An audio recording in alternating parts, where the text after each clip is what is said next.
주요 이슈를 체크해보는 시간, 이슈 체크 오늘입니다. 첫 번째 이슈는 조슬기 기자와 함께하겠습니다. 조 기자 어서 오세요. 네, 안녕하세요. 네, 첫 번째 이슈 그럼 살펴보겠습니다. 바이오헬스 산업 육성. 정부가 바이오헬스 산업을 시스템 반도체, 미래형 자동차와 함께 3대 차세대 주력 산업으로 키우기 위한 전략을 발표했습니다. 바이오 빅데이터 구축과 연구개발 투자 확대 등 다양한 방안이 포함이 되는데요. 조 기자와 자세히 짚어보도록 하겠습니다.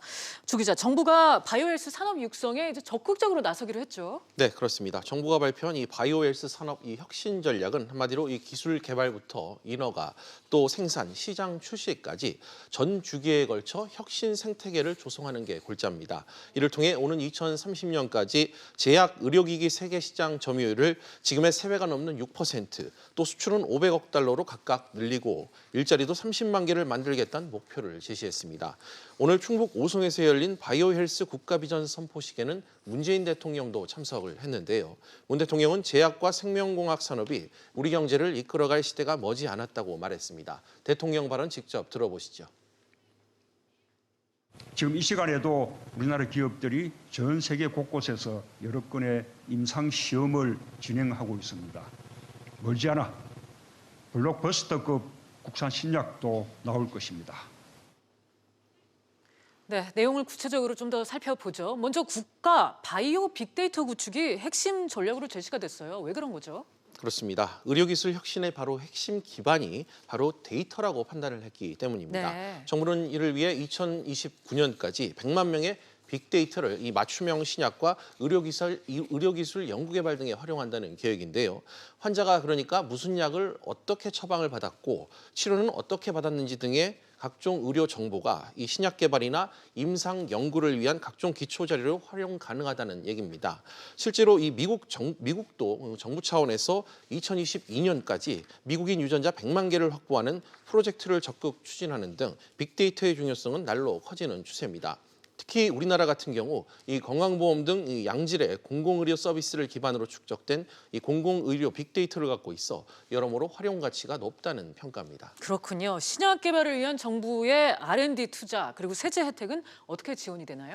일단 투자 규모가 지금보다 대폭 늘어날 것 같습니다. 혁신 신약과 의료기기 개발에 투입되는 예산 규모가 현재 살펴보면 2조 7천억 원 수준으로 집계가 되고 있는데 이 투자 규모를 매년 7%씩 늘려서 2025년까지 4조 원 규모로 대폭 확대한다는 게 이 정부의 계획입니다. 이 자금은 차세대 유망 기술로 꼽히고 있는 세포 유전자 등을 활용한 이 첨단 재생 의료 기술에 투입이 될 예정이고요.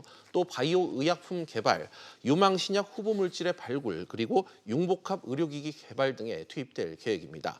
또 세제 혜택과 관련해서 또 여러 가지 혜택이 주어지는데 기존 바이오 의약품의 그 약효와 투여 방법 등을 개선한 그 바이오 베터의 임상 비용에 대해 세금 감면 혜택이 주어집니다. 또 의약품 품질 관리 개선을 위한 시설 투자에 있어서도 세액 공제 혜택이 역시 주어집니다. 네.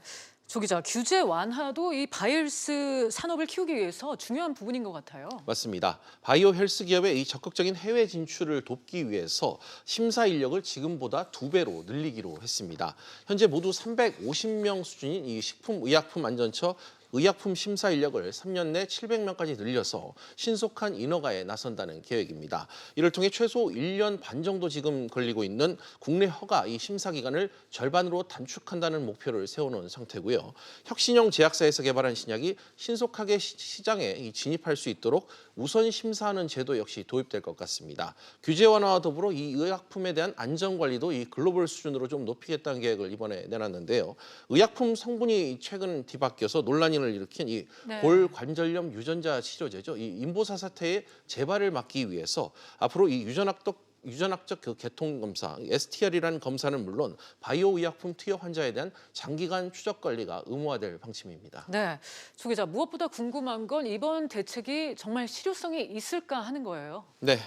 바이오 빅데이터 구축, 방금 말씀드린 또 이 의약품 인허가 단축 같은 경우는 그간 업계에서 오랫동안 요구했던 사안이기 때문에 상당히 기대가 큰 모습입니다. 네. 그동안 활용이 어려웠던 이 바이오 빅데이터의 이 통합과 표준화가 가능해졌기 때문에 빅데이터 기반의 이 진단 기술, 또 치료 연구, 상용화까지 좀 앞당길 수 있는 계기가 됐다는 평가가 나오고 있습니다. 다만 이 바이오 산업 육성 전략이 효과를 더 크게 내기 위해서는 실제 현장에서 적용 가능할 수 있게 보건 의료 규제 같은 부분이 함께 좀 문턱이 낮춰져야지 체감 효과가 더 클 것이라고 전문가들은 공통적으로 지적하고 있습니다. 그렇군요. 정부가 연간 4조 원 투자하겠다는 바이오 헬스 산업, 우리나라를 대표하는 산업으로 성장하길 기대해 보겠습니다. 조 기자 잘 들었습니다. 그럼 바로 두 번째 이슈로 넘어가겠습니다.